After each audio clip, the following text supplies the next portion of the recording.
Hi, I'm McClean. I'm the founder of Flow Group and Green Line Conversations. And this podcast has grown out of the chaos that's been thrust upon us. During the podcast, I'm going to try and share with you the best of 25 years of helping corporate organizations deal and cope with change. So, as you're out there, busy making sense of it all, trying to cope, and maybe in some cases trying to rebuild your organizations, I'm hoping that some of this can be of some assistance. We'll keep it deliberately short, because I know you're busy. Let's dive in. So welcome to the final part of the Motivation Trilogy. And let's hope it's not going to be a trilogy killer like The Matrix or The Godfather or Jaws 3D. It was Father's Day recently. And as a gift from my 11-year-old son, I received a picture that he'd drawn and painted himself. This was a picture that he'd been working on for about a month. And before I got the picture, he had shown the finished work to both his mother and his father, and we were both very impressed. However, he presented me with the picture on Father's Day, and I asked him why it was that he gave me the picture. And his reply was that he'd made a decision when he was creating the work of art that he was going to give it to either his father or his mother. But on the basis of our reactions, whenever he showed us both the picture, he decided that he chose me. There was nothing rational about this decision. There was no formula that he used to calculate which reaction was better than another. And all it serves to demonstrate is that even an 11-year-old boy has got a limbic or a feeling brain that is monitoring unconsciously all of the subtle signals and picking up that information and translating it into action. From a very early age, we are monitoring for threats and rewards. We talked about, in the last 2 episodes on motivation, the 5 core elements that influence our motivation and behavior as human beings. And I guess as we're on the subject of kids, and we're beginning to emerge from lockdown, we'll have seen lots of evidence through the lens of our kids of these 5 elements in action. How often have one of your children during lockdown felt excluded or overlooked, whether it's been on the WhatsApp thread or around the dinner conversation where their opinion isn't being canvassed? That's simply status in action. Or how often have they wanted to know what's for dinner, what's the plan, mom, when's so-and-so coming over? That's simply the need for certainty. Or how many times have you heard, don't tell me what to do, you're not the boss of me? That's just autonomy announcing itself. Or one which is most common and most popular, I miss my friends. Even the ones I don't like, I miss. That's a cry from relatedness. And probably the most common and popular of all is, how come he's got more screens than me? Isn't it her turn to put the dishes away? Our kids are all fundamentally driven by a sense of fairness. And by the way, we're just kids with longer legs. Of the 5 core elements of the SCARF model, each of us has got a dominant 1 or a dominant 2. And having an awareness around our own drivers and other people's drivers give us the opportunity to influence in a positive way rather than in a negative way people's motivation and their behaviors.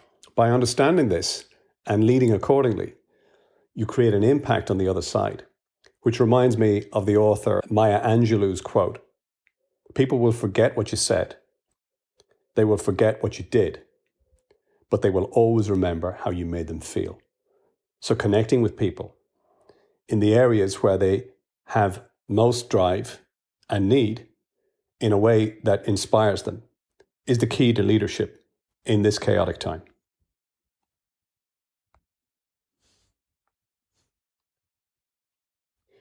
And the saddest thing that I see consistently over the years is well-intended leaders and managers just pulling the wrong lever at the wrong time, thinking they're doing the right thing, but it's actually having the reverse impact. So let's look at each one of them one by one and just understand what is it that we could do and what is it that we shouldn't do with people who've got a high drive in that area.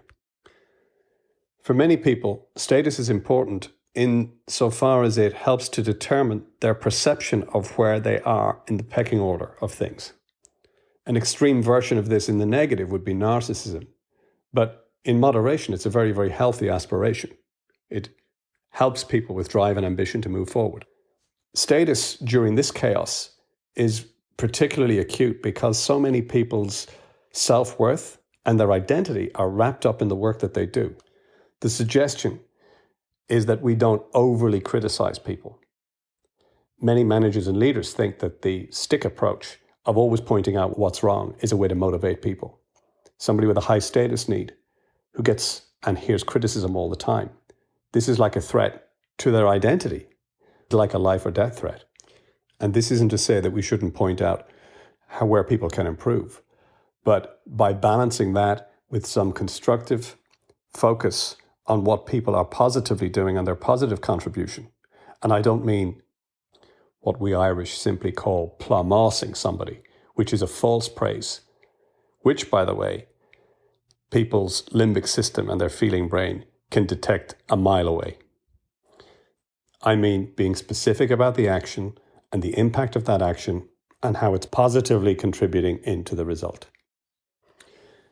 People's need for certainty during the chaos is probably one of the areas that is under most scrutiny because there's so much ambiguity. And ambiguity in all human beings creates a stress response. We've talked about how to deal with this in more detail in the earlier episodes around clarity. So providing people with clear expectations and understanding of what the game is, what the roles are, how things are going to work, what you know, what you don't know, when you will know, creating as much certainty and clarity as you can. Even if it's only to say when you believe you will have more information to give, just eases people's sense of ambiguity and gives them something that they can hang on to. From the perspective of autonomy, this is really in response to a sense of control. One of the greatest stressors amongst humans is the feeling of a loss of control, even if the control itself is just an illusion. Anything we can do to help people create choices for themselves, even if choices are limited or there are no choices, by asking them what they can do and focusing on what they can do, reinstates a sense of autonomy and control, even if it's severely limited. The last thing you want to do with somebody who has a high autonomy drive is to micromanage. Many people's motivations in the workplace are derived through their relatedness with others, either in their own team or amongst their clients or their collaborators.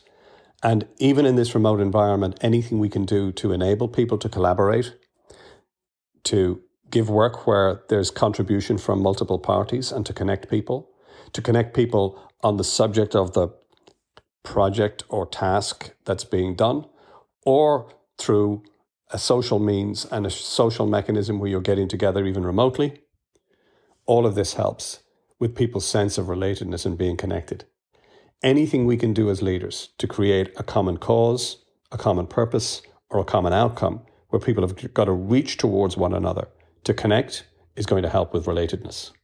And the worst thing we can do as leadership for relatedness is to remain absent or unavailable. And finally, the fastest way to create disengagement or friction with people is to act or behave in a way that seems to be unfair or that seems to favor one party over another.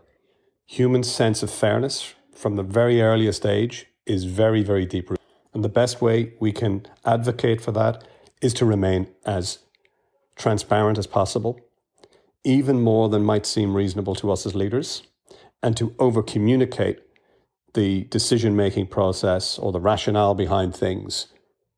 Because any void, as we mentioned in an earlier episode, will allow people to create their own negative story, escalate up their ladder of inference and arrive at a conclusion, which is the basis for so many conspiracy theories that have just mushroomed throughout this whole period of chaos.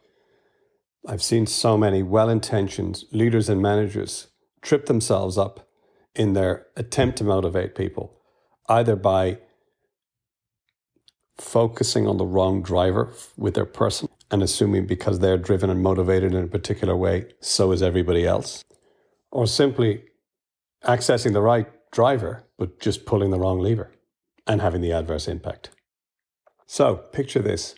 Imagine you had a leader who only emphasized what was great about you, was clear always on expectations, let you make your decisions and gave you autonomy to drive forward, trusts you and connects with the person that you really are and what's really at issue with you, and treats you in a fair and even-handed way, in a way that you always know that they are, even when you don't agree with their decision. They might even be the leader that you thought about when I asked you the question in an earlier episode of who your greatest leader was in your entire career to date. Understanding the cards you have in your own hand and how others might respond when we're sitting around the poker table is the key to success. I hope you've enjoyed this sequence on motivation. Until next time, stay safe, stay sane, and stay connected.